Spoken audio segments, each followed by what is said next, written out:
is the programmer Al, and in this video I'm going to walk through a Python Edabit challenge called Fix the Error, Check Whether a Given Number is Odd. So they give us some code and we just need to make sure it's doing what it's supposed to do, which is say it's true if the number is odd or false if the number is even.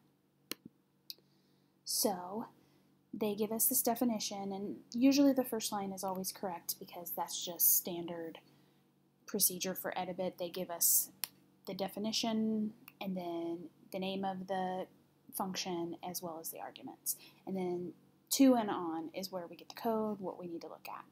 And honestly, this is kind of confusing for me because we're supposed to find out whether it's true or false, and in this code it's just performing a numerical operation, a mathematical operation, and it's not giving true or false as a return statement. So I am actually going to delete all of this.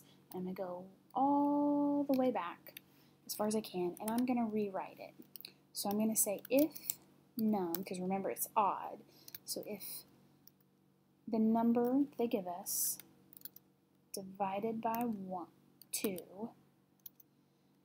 now if it's this modulo or the percent right here, it's not dividing. Well, it is dividing it, but it's giving us the remainder. So like if the number was 10 and we divided 10 divided by 2, there would be 0 remainder because 2 divides evenly into 10.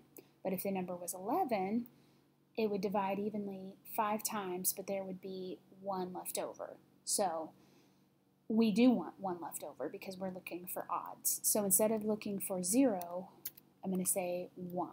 So if we divide the number by 2 and there's a remainder of 1, then we can return this as true because we are looking for odds.